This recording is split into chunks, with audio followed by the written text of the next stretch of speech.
everybody, how you doing? Welcome back to another video, kiddos. My name is Houston. You guys can call me Mr. Trolley as well too. Hi parents. I hope you guys are excited for today's video. This is one of by far my favorite books that I have read as a kid, and it's called The True Story of the Three Little Pigs, as told to Jon Scieszka, illustrated by Lane Smith. Everybody knows the story of the Three Little Pigs, or at least they think they do. Nobody knows the real story because nobody has ever heard my side of the story. I'm the wolf, Alexander T. Wolf. You can call me Al. I don't know how this whole big bad wolf thing got started, but it's all wrong.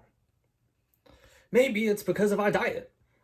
Hey, it's not my fault wolves eat cute little animals like bunnies or sheep and pigs. That's just the way we are. If cheeseburgers were cute, folks would probably think you were big and bad too.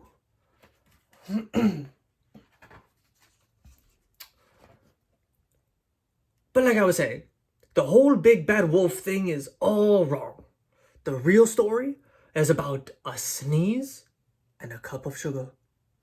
This is the real story.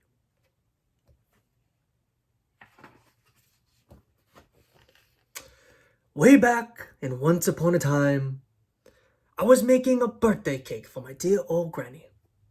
I had a terrible sneezing cold. I ran out of sugar.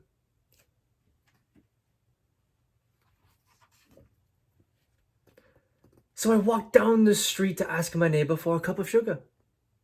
Now, this neighbor was a pig, and he wasn't too bright either.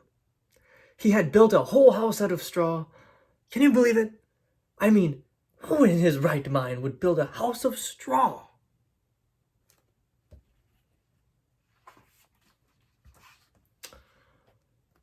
So of course, the minute I looked in the door, it fell right in. I didn't want to just walk into someone else's house, so I called, "Little pig! Little pig, are you in?" No answer. I was just about to go home without my cup of sugar for my dear old granny's birthday cake. That's when my nose started to itch. I felt a sneeze coming on. And I huffed. And I snuffed. Achoo! And I sneezed a great sneeze.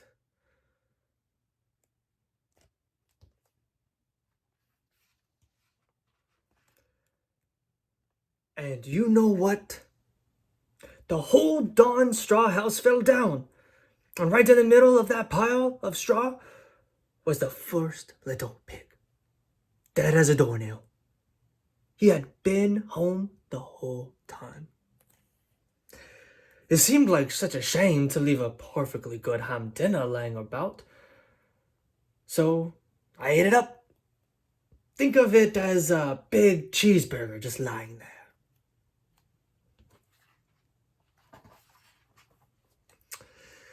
I was feeling a little bit better, but I still didn't have my cup of sugar.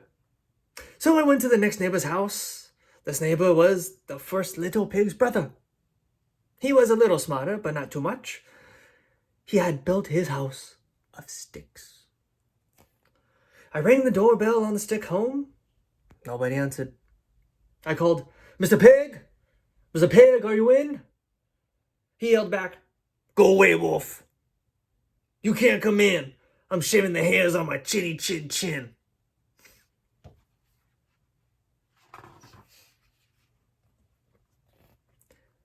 I had just grabbed the doorknob when I felt another sneeze coming on. I huffed, and I snuffed, and I tried to cover my mouth, but I sneezed a great sneeze. Achoo! And you're not going to believe it, but this guy's house fell down just like his brother's. When the dust cleared, there was a second little pig, dead as a doornail. Wolf's honor.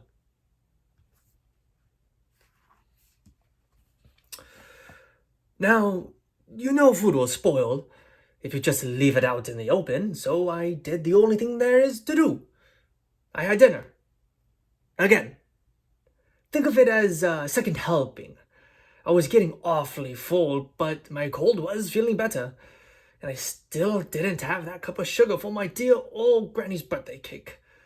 So to the next house I went, the guy was the second and little pig's brother. He must have been the brains of the family.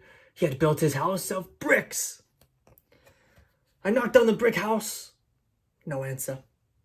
I called, "Mr. Pig! Mr. Pig, are you in?" And do you know what the rude little Parker answered? "Get out of here, wolf, and don't bother me again."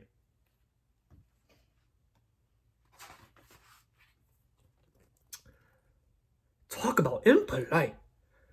He had probably a whole sack full of sugar and wouldn't give me even one little cup for my dear old granny's birthday cake. What a pig!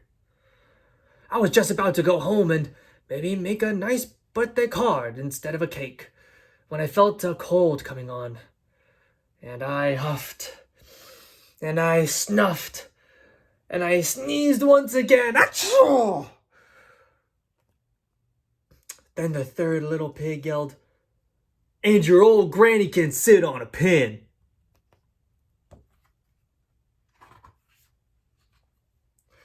Now, I'm usually a pretty calm fellow, but when somebody talks about my granny like that, I get a little crazy. When the cops drove up, of course, I was trying to break in down the pig's door, and the whole time I was huffing and puffing and sneezing and making a real scene.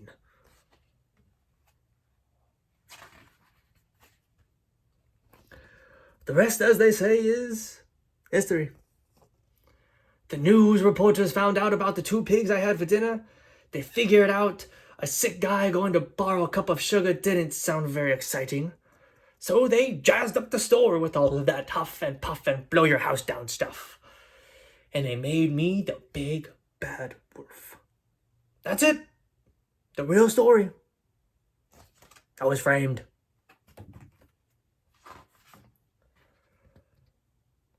But maybe you can loan me a cup of sugar. The end.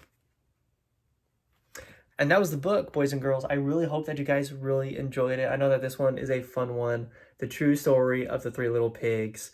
If you guys want to pick your guys' self up a copy, please go ahead and do so. It's very, very fun to do all the voices.